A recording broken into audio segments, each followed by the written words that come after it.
उन्हें मृत्यु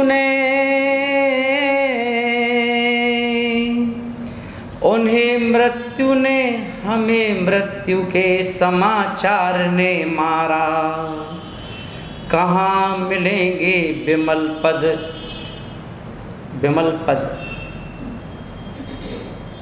वात्सल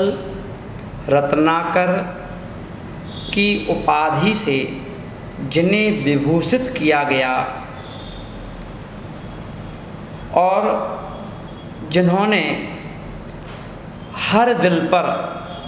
हर पंथ के लोगों पर, हर संत के दिलों पर अगर राज किया है तो वह एक ऐसा संत, एक ऐसा अलबेला शख्सियत जिन्हें लोग विमल सागर जी महाराज के नाम से जानते हैं। निमित्त ज्ञानी, जिन्हें किसी व्यक्ति से पूछने की आवश्यकता नहीं थी कि आप क्यों आए, कहाँ से आए, किस काम से आए। यह गुण यदि किसी के अंदर था तो वह था निमित्त ज्ञानी आचार्य विमल सागर जी महाराज के। जहाँ पर हम जब भी शाश्वत तीर्थ सम्मेद शिखर जी पर जाते हैं दर्शन करने के लिए, तो जब भी हमारी यात्रा पहाड़ की प्रारंभ होती है तो हमें पहले विमल सागर जी महाराज का वह मंदिर छतरी हमें दिखाई देती है, जिस छतरी से हम विमल सागर जी महाराज का आशीर्वाद लेकर के और फिर हम अपनी पढ़ाई और हम अपनी चढ़ाई चालू करते हैं और हम जाकर सीधे शिखर जी के पहाड़ पर पहुंच जाते हैं। तो ऐसे वह विमल सिंधु जो वात्सल रत्नाकर, जिनके अंदर कूट कूट करके वात्सल भरा हुआ था, और आज उनकी 104वीं पुण्यतिथि जहां हम लोग मना रहे हैं, और अपन देखेंगे ऐसे वह विमल सागर जी महाराज जिन्होंने एक नहीं बहुत सारे रत्नों को जन्म दिया, बहुत सारी कृतियां उन्होंने अपने ज्ञान से, अपने विवेक से बहुत सारी कृतियां इस समाज को दी हैं। उसी में से एक कृति जिन्हें हम आज गणाचार्य गुरुदेव विराग सागर जी महाराज के नाम से जानते हैं। मेरा ये भाग नहीं रहा कि मैं आचार्य विमल सागर जी महाराज के दर्शन कर पाता, मगर आज मैं गर्व से कह सकता हूँ कि मैंने विमल सागर के दर्शन नहीं किए, क्योंकि गुरुदेव विराग सागर जी महाराज ने प्रतिदिन अपने मुखारविंद से आचार्य गुरुदेव विमल सागर जी महाराज के बारे में जो एक एक संस्मरण सुना करके उन्होंने ऐसा लाइज कराया है जैसे मैंने विमल सागर महाराज के साथ रह करके उनके साथ बहुत सारे अनुभव किए हैं।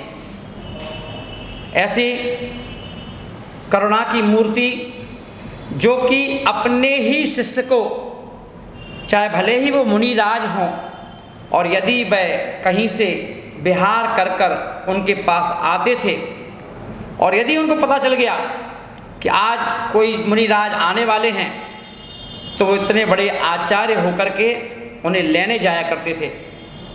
और उनको रिसीव करते थे। कई बार छोटे छोटे मुनिराज सहम जाते थे और चरणों में नमस्ते करके बोलते थे कि गुरुदेव आप क्यों मुझे लेने आए, आप आचार्य महाराज हैं, मैं तो मुनि महाराज हूँ। तो बोलते देखो मैं तुम्हें लेने नहीं आया, मैं एक पिच्छीधारी मुनिराज को लेने आया हूँ, और एक मुनिराज के लिए दूसरा मुनिराज कोई बड़ा छोटा नहीं होता। ऐसी लघुता, ऐसे गुणों से भरे हुए वह आचार्य विमल सागर जी महाराज आज अपन देखें जिनके पूरे देश में अलग अलग संत उनके प्रभावना कर रहे हैं, उनके बताए हुए पथ पर चल रहे हैं,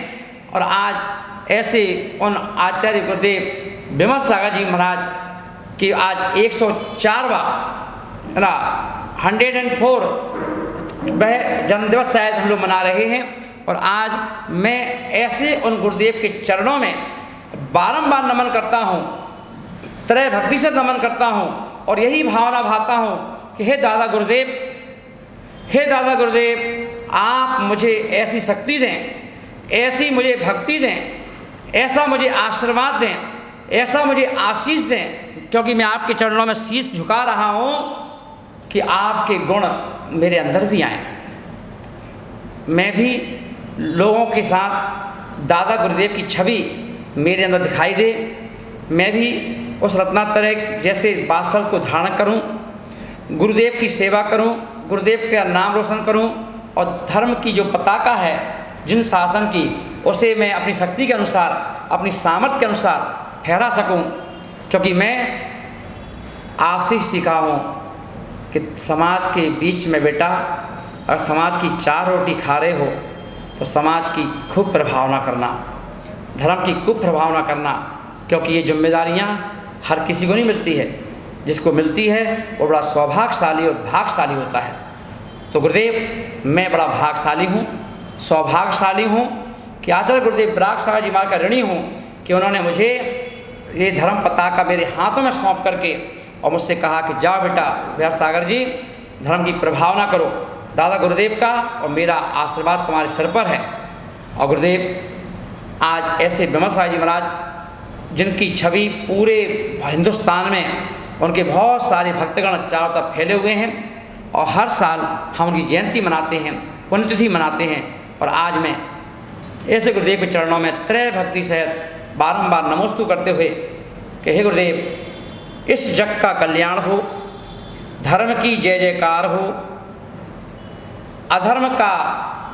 नाश तो नहीं कहूँगा भगवान ना, पर धर्म का ही प्रचार हो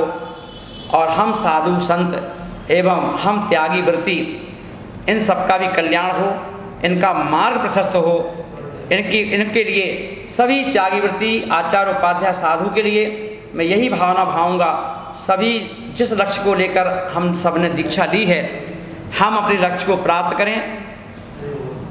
कि हे स्वामी कालम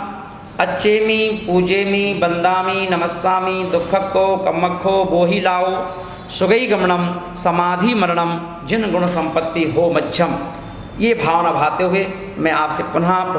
बारंबार नमस्तु करते हुए क्षमा याचना करता हूँ और बोलिए विमल सागर जी महाराज की जय।